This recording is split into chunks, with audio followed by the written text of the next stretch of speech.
Hiji amman usaylaa tante usaylaa jechuun daa'ima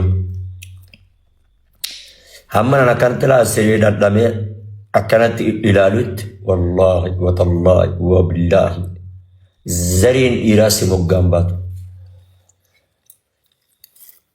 Kanatti dhandhamte dhiirri maalirraa fuudha ka okay kanatti waan hunda fixatte dhiirri maalirraa fuudha. Gaafni namummaa irraa ba'e gaafa kami beeyta jaalala keessatti gaafa naaf si wal bira dhufnirraa ati jaalalatiiyyaa yaabsaan akka ammaa kanaatti miti sekondi takkatti naaf lakkoofne qadrii naaf hin keenye silaa hoggi gasuma miskiinummaati jetteetuma barrisaa fiigaa dhufte takka naa qammasiiftee achi deebite obboleettii. Gaafa sanii qalbii qabaneessa. Laa dhaggeeffa dhugaa. Wanta naaniin qalbisitti cabee jira bakka sanatti. Zarii dhiiraa hamma takka yoo dhiirti taakkuu takka woon naaf rabbiin waliin dhiifnu. Naa waraabaa waan jechaa jiru kana. Dubartii takka milkooyte hin agarre taa dhiire jaalalaan maraachitee osoo hin qammasin adda baan.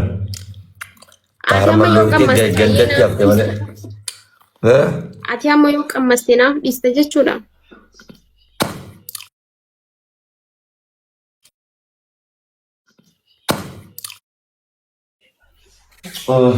Eesh akkam taatamee yoo na qammaste. Maaluma si qimshaan kun yaa Rabbi.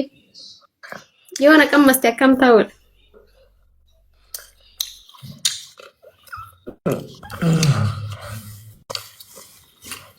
Ati yeroo dhaggeeffadhu Muhammad Bayaan ani yeroo meeqa si gaafadhe way qalbii na cabdee jirta way aariidha naa baartee jirta way akkana akkas yeroo hunda si gaafadhe garuu lakki naan jetta bakka. Egaa afaan siin jedha gaa'uun har'a wallaahi nama kumaaf dhibba namarratti har'a baasee si time bari miilkata illee si hime guyyaa akkaan si abaare keessa akkaan rabbitti sitti ol kenne keessa guyyaa imimmaa roobisaan asirraa buusee san. Wallahi guyyaa san ugan video sa ayyaada dolar hawati zarin ira si rabbatin di wallahi billah baguma ati okay ati ira jetti abarte mi ati yo atum manu bago fina barin yo ati jirate no maga iri barana rafagatus እሺ Muhammad Bayaan ስታደቢው Jaran never listened. ስታደቢው ማሊፍ አን እንተል ድሩባቲ አን ገና ዳይመን ቀበ አባና ፈቆ በልበለ ለማኑ ኸይስረኝ በየን ቀው Muhammad Bayaan ko tasdebi tirbaddo ani gana እንተል ድሩባቲ ገና ilmoon qabu namni tokko illee ka ilmoo qabullee bare rakkoo miti bari waa baaramellee ilmoo ati bar anga fayede dhaggeeffadhu anamma ilmoo babaadhu ni sabbara bar ati bar zariin dhiiraa sitti baatuun siin jedhe bara moggaa kan እሺ walaafunu amma wal fuudhuudha moo wal qammasuudha jettee ati amma sidee fadhu jaartii xiyya guddoodha miti hojii turaaru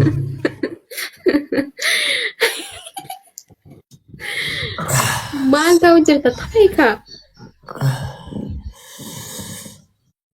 asa guyyuma tokko dhala qammaste fayyee bar maraafis maraadhan kottume boolettan seeqa wallaa mana sireetan qaba billaa mee akkana fayyini agarta mee wallaahi wa billaa ni fayyitaa Muhammad Bayaan gee manatti ergi kana mana taphachiisu jira naa taphachiisani. Akarmati sapporti asii godhani malee. Abaaboo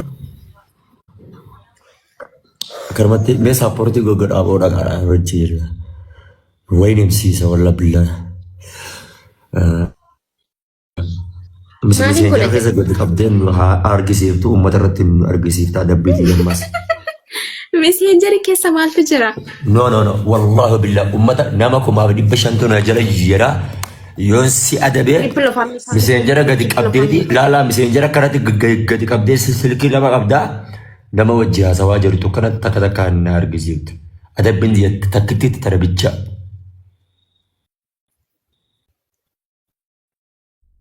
Okay? Yes. Namuma jinaas mo qabu.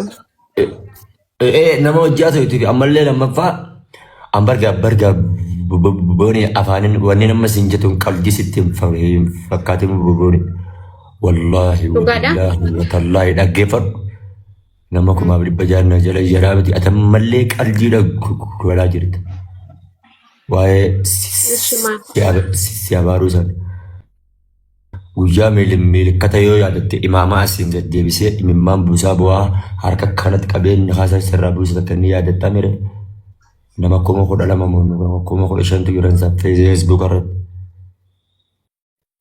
ergan laayifii sanirraa bahee boodaan harka lafatti dhaggeeffadhu ergan laayifii san cifee irraa bahee boodaan harka lafatti qabee miyyoo siin jedha milikkata illee ni yaadadha sheerrii wantu dhufee dhiisi waan akkana naan jedhee malee sagalee xiyya dhagee akkanatti qabeedha. Maal jechaa turte? Ergan laayifii ergan nakaa buusee laayifii irraa bahee boodaan amma iccitii tan amman baase wallaa akkana qabeetan harkadhaa miyyoo yoon dhugumaan onni irraa si jaaladhe siif jecha maqaa si dura maqaa ustaadaa kabajaa fi ulfinaatiin qaba yoo kanumaan siif jecha kanin dhugumaan jaalalateetii maraadhu taate bismillahirrahmanirrahiim onni na cabsite zariin dhiiraa moggaateen bahin namma waa'ee bultiidhaa sitti hasaasu yoo akka tasaa rabbi walitti isin fidellee wal bira isin hin teessisin immaa zariin miyyoo ati waan dubartoonni bultii jaarratte san siin argisiisin siin jedhee tan akkana si godhee harkatti qabadhu guyyaa. Takkitii kana qofaan si abaare wallaahi. Bultii dhumaan na abaarte jechuudha. Wallaahi garumaan si abaare onni irraa. Maaliif jennaani waa hedduun namiiti jaalala tana beektaa inni beektaa miti hoggansi faarsullee mimmaan buusaatiin yeroo san keessatti si faarse.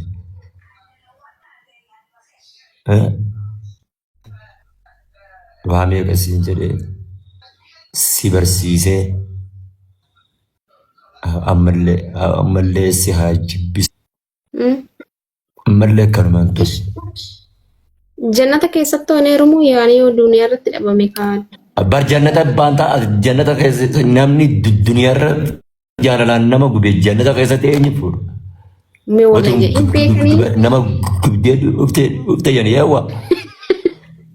Ni beekanii warri jannataa. Ni beekanii warri jannata keessa jiran. Haaya akkati dubartii jaalaan addunyaa irratti nama gubdee ta'uu akkamitti hin bahin.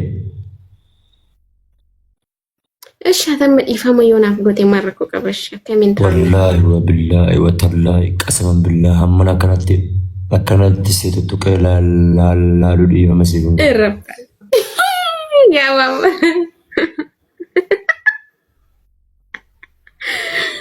Wayyaa rabbi yaa qaumata maaluma jedhanii.